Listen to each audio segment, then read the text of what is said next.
Bonjour. Donc, cette petite vidéo-là, elle sera consacrée à la leçon de que se passe-t-il lors d'un tremblement de terre. D'accord? Et comme petite introduction pour cette leçon-là, donc les volcans sont des endroits d'où sort le magma. Donc, c'est ce qu'on avait vu donc, dans la leçon précédente, donc concernant les volcans. D'accord? Donc, ce sont des endroits d'où sort le magma. Ce magma-là, il remonte de la profondeur. Donc, à travers la chambre magmatique, donc ce qu'on a appelé remontée de magma, d'accord. Donc il y a des roches qui vont se fondre à l'intérieur à la profondeur de la Terre, et par la suite ils vont remonter vers la chambre magmatique, et de la chambre magmatique vers la surface. Ces volcans-là peuvent être la cause en fait d'un tremblement de terre. Donc il y a des cas dans lesquels donc on va donc ressentir un tremblement de terre après un volcan.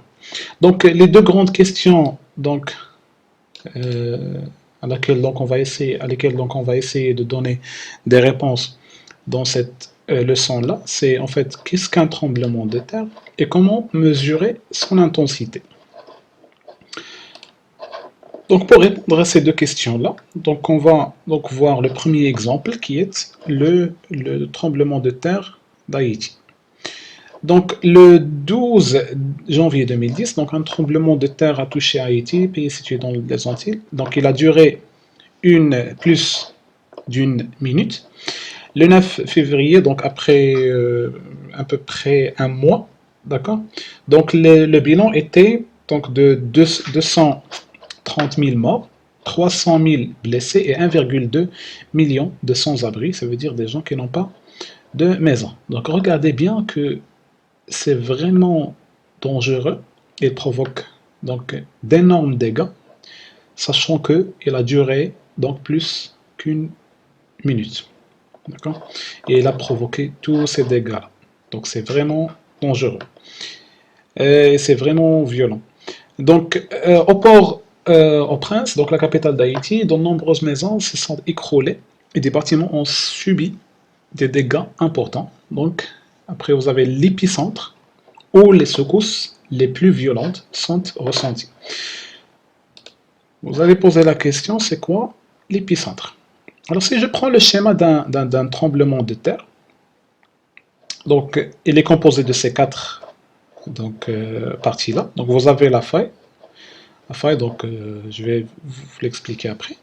Vous avez le foyer, donc le foyer, vous voyez, c'est le point de départ de votre tremblement de terre. D'accord, c'est le point de départ. Et vous avez ici l'épicentre. D'accord, cette trait-là, c'est moi qui l'ai ajouté. D'accord, donc si je trace une ligne, ou bien un trait, si je le trace, donc en commençant du foyer vers la surface, et ce trait-là, il doit être droit. D'accord, il doit être droit. Donc l'intersection entre la surface et ce trait-là que vous avez, d'accord, donc cette intersection-là, d'accord, le point d'intersection, donc le point dans lequel le trait il coupe la surface, donc c'est ce qu'on appelle l'épicentre.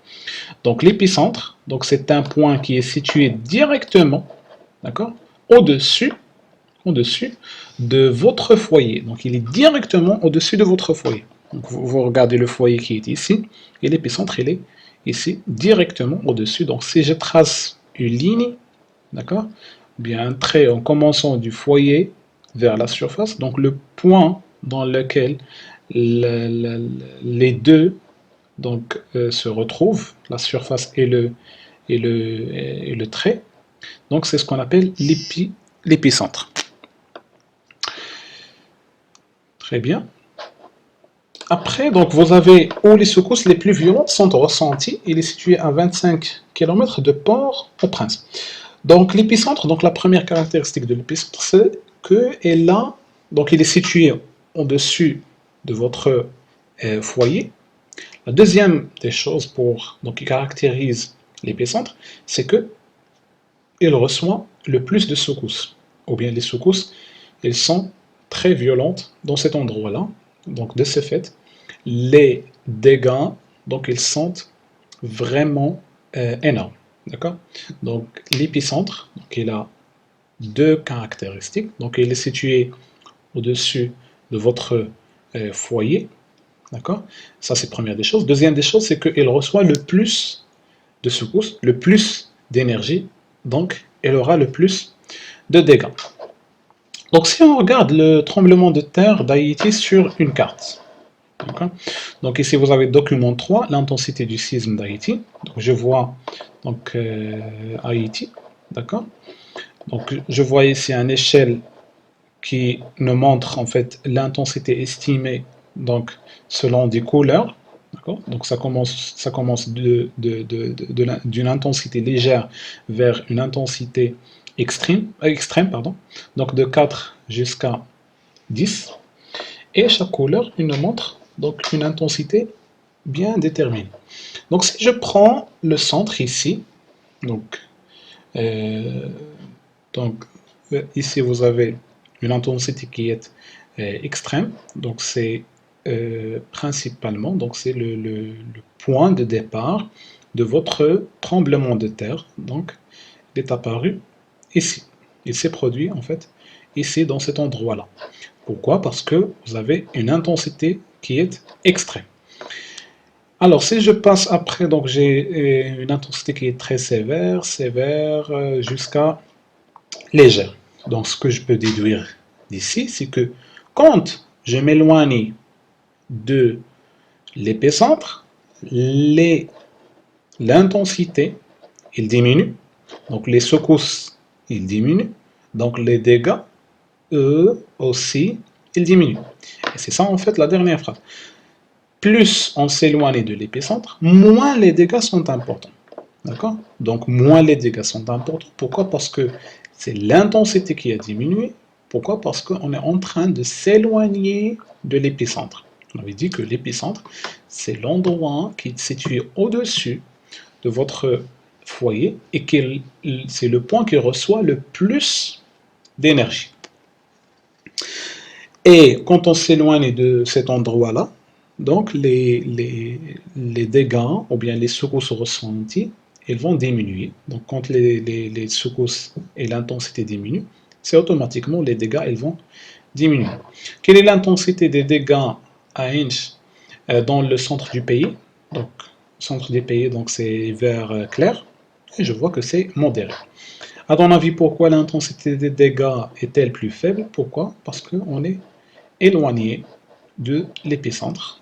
Donc par contre, les parties là qui sont un peu proches donc de votre épicentre, donc ils reçoivent le plus d'énergie, donc ils auront le plus de dégâts. Par contre, les régions qui sont un peu éloignées, donc ils auront moins, donc ils recevront moins d'intensité et ils auront moins de dégâts. Voilà. Voilà. Donc, que se passe-t-il lors d'un séisme d'Haïti? Donc, le document 3, il montre la répartition de l'intensité du séisme d'Haïti. Donc, c'est ce qu'on avait dit. On observe que lorsqu'on s'éloigne de l'épicentre, l'intensité diminue ainsi que les dégâts. Après, vous avez le foyer. Donc, le foyer, c'est l'endroit situé en profondeur où ont lieu les fractures des roches. Ces fractures donnent naissance à des ondes sismiques. Alors, voilà le foyer. Donc, le foyer, d'accord? Donc, c'est l'endroit où s'est passée la cassure, donc à la profondeur. Et à partir de cet endroit-là, donc, il y aura propagation de vos ondes sismiques. C'est bien. On prend un petit exemple. Donc, vous avez ici, d'accord? Donc, vous avez ici un. Vous avez. Donc, je vais la lire. Vous avez ici, donc, un seau. Donc, il est en bleu. D'accord? Et ce petit point-là en jaune, d'accord? C'est le point, donc, par exemple, dans lequel vous allez jeter une petite bille. D'accord? Donc, ça, en bleu, c'est un seau qui est rempli d'eau. D'accord? Et ce seau-là, donc, je vais jeter une petite bille au centre de ce seau-là. Regardez qu'est-ce que ça va se passer. Donc, vous allez regarder qu'il y aura des ondes qui vont se propager. D'accord? Je répète, donc il y aura des ondes qui vont se propager, donc en commençant de votre centre. D'accord? Donc il y aura des ondes qui vont se propager. Donc c'est la même chose pour votre tremblement de terre. D'accord? Donc il y a le foyer qui est représenté ici en jaune, et les ondes sismiques, ils vont commencer à se propager dans toutes les directions. Donc ça, c'est pour les ondes sismiques. Donc ces fractures donnent naissance aux ondes sismiques, et ce sont ces ondes-là qui vont se propager, d'accord, qui vont se propager dans la surface, dans les couches de la Terre, pardon. Donc c'est ce qu'on appelle la propagation. Donc la propagation, ça veut dire que les ondes, elles ont commencé au foyer, donc ils vont se propager dans toutes les directions, ça veut dire qu'ils vont partir dans toutes les directions. L'épicentre, donc l'épicentre c'est la projection à la surface de la Terre du foyer, d'accord? C'est ça. Donc, le foyer il est là, la projection de votre foyer sur la surface est celle-là. Donc c'est ce qu'on appelle l'épicentre. Alors il reçoit le plus d'énergie, ce point reçoit le plus d'énergie et le plus de dégâts aussi. Donc s'il a reçu le plus d'énergie, donc il recevra le plus de dégâts. Puisqu'on est dans la ville d'Agadir, donc et il y avait un tremblement de terre qui était une chose qui est douloureuse pour les citoyens d'Agadir. Il s'est donc produit en 1960, donc le 29 février à 23h40, donc vers minuit. Donc un sisme il s'est produit à Agadir, tuant plus de 15 000 personnes. Et la secousse il a duré en fait 15 secondes et était d'une intensité de 5,7 sur l'échelle de Richter. Donc vous voyez très bien que les tremblements de terre ils sont vraiment courts dans la durée, donc ils ne durent pas trop longtemps, mais ils provoquent beaucoup de dégâts. Donc par exemple le sisme d'Agadir il a tué 15 000 personnes alors qu'il a duré justement 15 secondes. Après, vous avez les causes d'un tremblement de terre. D'accord? Donc, les causes d'un tremblement de terre. Donc, un sisme, pardon. Donc, un sisme provient d'un brusque déplacement entre deux blocs de roches en profondeur de la Terre. Ce déplacement causé par l'accumulation d'énergie engendre une cassure, donc, ou bien un foyer. À partir du foyer, donc, les ondes se propagent dans toutes les directions. Alors, regardez bien.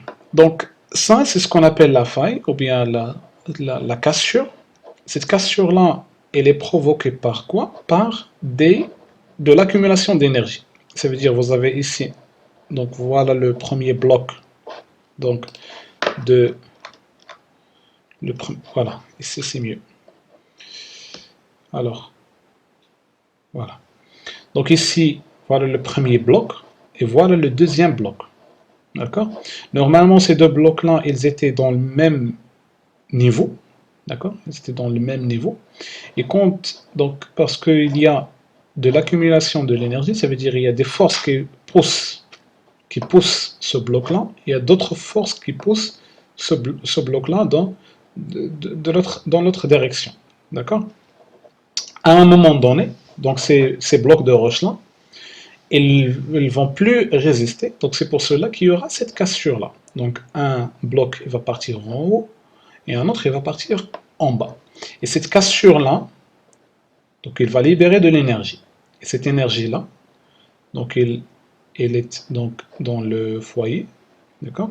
Elle est originaire du foyer, d'accord? Et elle va se propager dans toutes les directions, d'accord?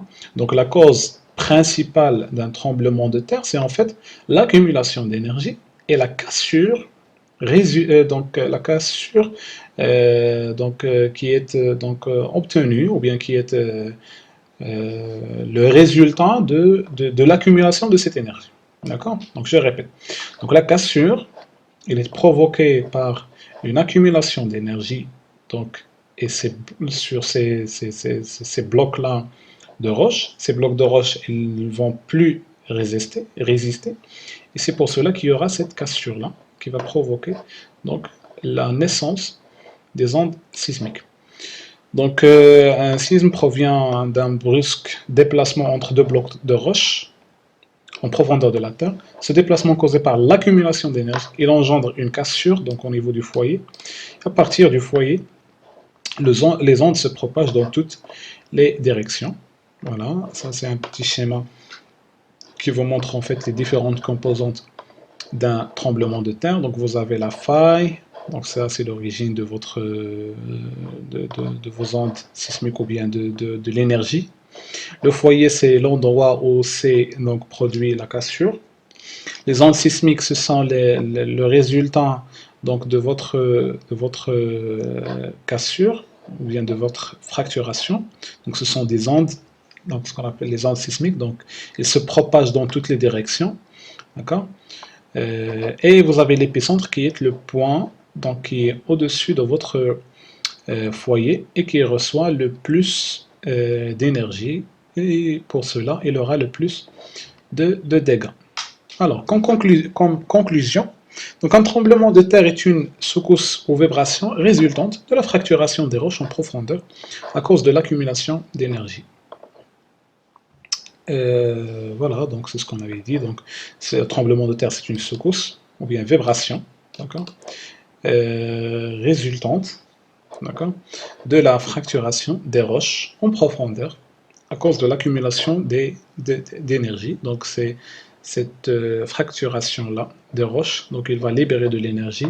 C'est pour cela qu'il y aura des vibrations qui vont être produites à la surface de la Terre. Merci.